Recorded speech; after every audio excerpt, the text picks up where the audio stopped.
The Office is one of my favorite TV shows of all time, so today I'm going to stop and rank all 6 episodes of season 1 from the worst to the best.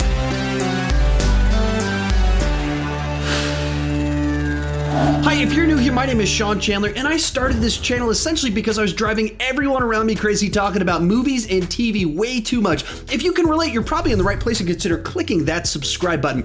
With that in mind, go ahead and join me down in the comments section. Share your ranking of all 6 episodes. This should be interesting because if you clicked on this video, you love The Office just as much as I do, so you probably have very strong opinions about each and every one of these episodes. So let's have a nice, lively, respectful conversation about this show that we all love. With that said, let's get started. Coming in last place is The Hot Girl. For me, this is an episode that just falls flat. The humor is stale, and the only thing notable about the episode is that the Hot Girl is played by Amy Adams. Like most of season 1, it feels tonally off from the rest of the series. They were still kind of finding their footing. They were taking a lot of influence from a more cynical tone of the British Office, and you feel that throughout this episode, and the setup in itself isn't nearly as interesting as most of the other episodes of season 1, and so it just kind of finds its place lingering out there as just a very weak episode of the TV series in general. Normally, I actually really like Amy Adams in things. Even around this time period, she was really funny in Talladega Nights as well as in Enchanted,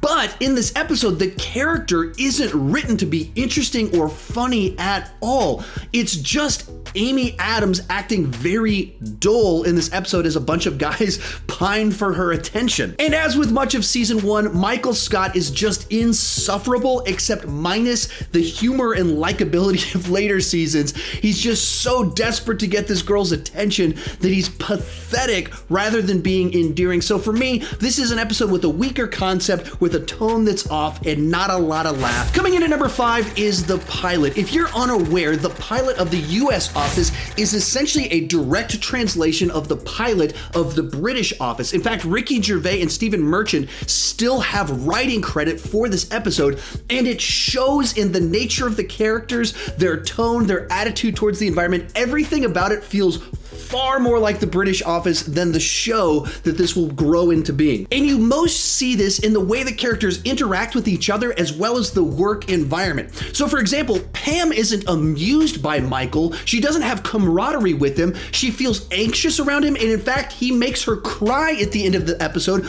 and she screams at him, "You're a jerk." God, we totally got you. You're a jerk.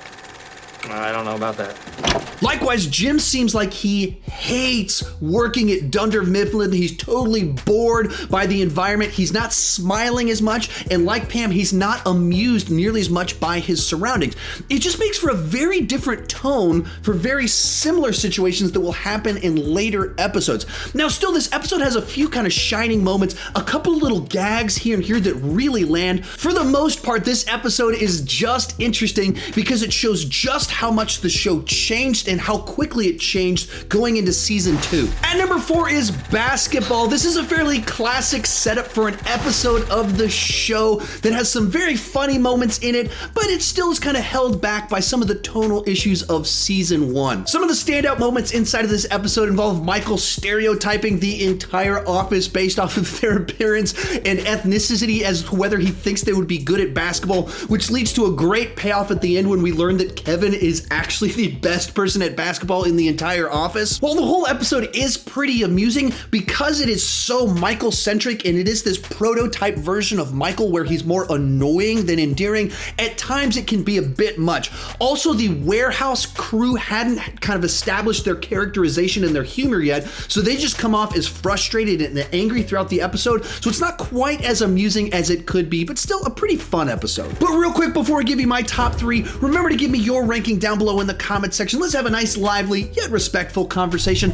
Also, after this video, check out this playlist up above with all of my other rankings of The Office. I've got my top 10 episodes, all the seasons ranked, all the characters ranked. If you enjoy this video, there's something in there that you'll enjoy. Bringing us into the top 3 is The Alliance. This episode is jam-packed with classic elements of The Office, in particular, the title, Alliance.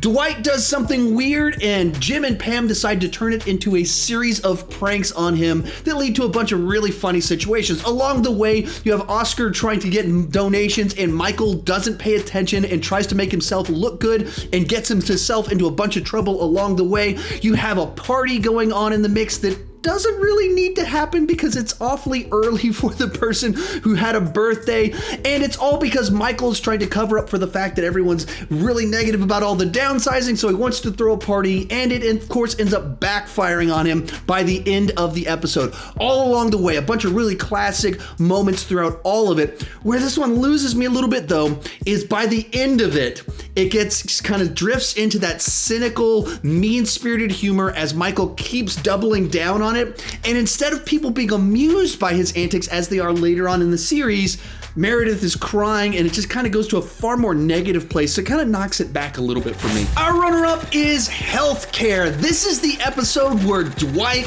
really comes into his own, and it establishes truly who this character is and what he is like, and he gets that spotlight, and he absolutely shines. Because of it, this episode is kind of jam-packed with a whole bunch of highly quotable moments, whether from just Dwight or the interactions between Dwight, Jim, and Pam. Bunch of really great stuff. Count Chocolitis. Sounds tough. Why did you write that down, Jim? Is it because you know I love Count Chocula? Do you? Along the way, you get Michael acting like Michael in that he always wants to be the likable boss, and so when he's given an assignment that puts him in the negative position, he of course shirks responsibility, tries to hide, and tries to find a way to cover up for the bad situation that's kind of happening. All of it feels like The Office. It's a shining light inside of a season that can feel off from the rest of the series. But coming in at number 1 is Diversity Day. This is a massive step up from the pilot, as well as just one of the best episodes of the show in general. They started to figure out what really worked about these actors in these roles in this environment, as you have Michael Scott stepping over social boundaries and not really understanding what he's doing wrong and just keep getting himself into more and more trouble. The little shifts in all of the characters start to make them seem a little bit more like the people that we will get to know in the later seasons. The relationships start coming together, and every single scene in this is memorable, quotable, and just laugh out loud funny. Now, there's still elements of it that feel different from the rest of the series. In particular, Kelly Kapoor is wildly different from the character that she becomes in season 2. But all in all, this is a very solid episode, tackling uncomfortable subject matter and making it hilarious and showing all the potential that this show had from the very beginning. Remember to check out that playlist right over there with my other rankings of The Office. Thank you so much for watching, and keep talking movies and TV too much.